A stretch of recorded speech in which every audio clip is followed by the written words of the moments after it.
نبی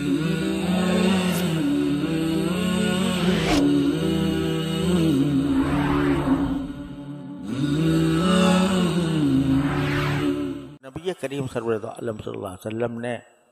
ہمیں آپ کو یہ سکھایا ہے کہ بھئی جس زندگی کے جس مرحلے میں ہو اللہ سے کچھ نہ کچھ مانگو۔ یہ جو ادعیہ مسنونہ ہے نا، صبح کو اٹھ کے یہ مانگو، اور بیت الخلا جاؤ تو یہ مانگو، اور وہاں سے نکلو تو یہ مانگو، مدرسے میں مسجد میں جاؤ تو یہ مانگو، راستے میں یہ مانگتے چلے جاؤ، یہ دعا کا ذوق پیدا کرنا مقصود ہے۔ اور جب یہ پیدا ہو جاتا ہے تو پھر آدمی کا دل وہ ہر وقت کچھ نہ کچھ مانگ رہا ہوتا ہے اللہ تعالیٰ سے۔ جب یہ دل لگ جاتا ہے اللہ تعالیٰ کی طرف تو چاہے زبان سے کچھ بھی کہہ رہا ہو بندہ، کسی بھی مشغلے میں مشغول ہو،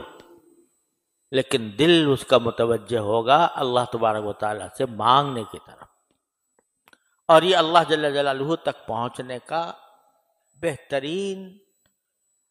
آسان ترین، مختصر ترین راستہ ہے، کثرت دعا۔ تو اس لیے قرآن کریم نے دعائیں سکھائی ہے، یا نبی کریم سرور عالم صلی اللہ علیہ وسلم نے جو مانگی ہیں یا ان کی تعلیم دی ہے، ان کو پڑھنا یہ اس لیے ہے تاکہ کچھ کا ذوق پیدا ہو، دعا کرنے کا ذوق پیدا ہو۔ اب جس کو ذوق ہو جاتا ہے تو وہ ہر لمحے اپنے ہر کام میں اللہ تعالیٰ سے رجوع کرتا ہے۔ حضرت حکیم الامت مولانا تھانوی قدس اللہ تعالیٰ سرہ کی یہ بات میں نے حضرت اپنے شیخ سے نہ جانے کتنی بار سنی کہ جب کوئی اللہ کا بندہ مجھ سے یہ کہتا ہے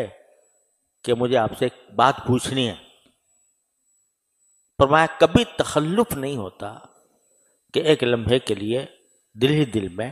اللہ تعالیٰ سے مانگتا ہوں، یا اللہ پتہ نہیں یہ کیا سوال کر لے گا، تو اللہ مجھے اس کا صحیح جواب دل میں ڈال دی۔ تو اپنی ہر قدم پر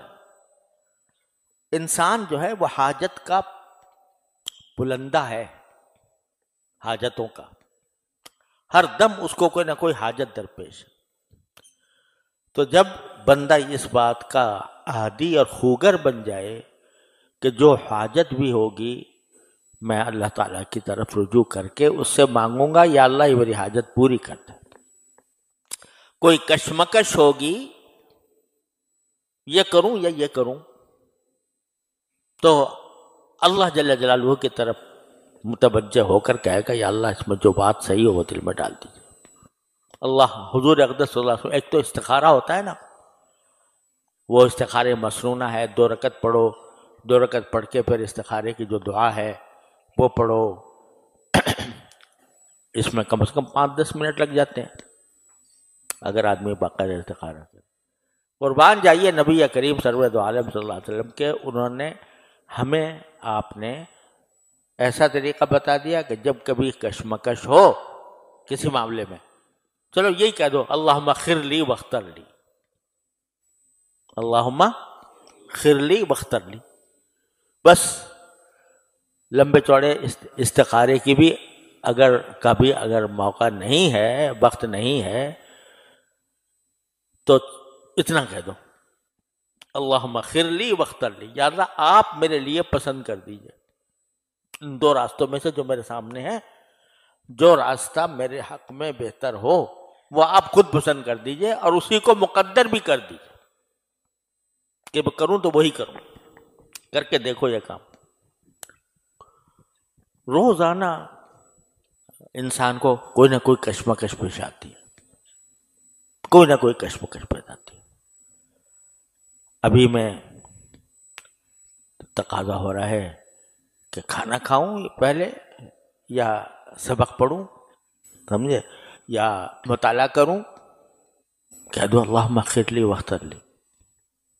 پھر جو ہوگا وہ انشاءاللہ تمہارے حق میں بہتر ہوگا. تو جب عادی بن جاتا ہے بنجا دعا کرنے کا، تو اس ہر لمحے اس کا تعلق اللہ جل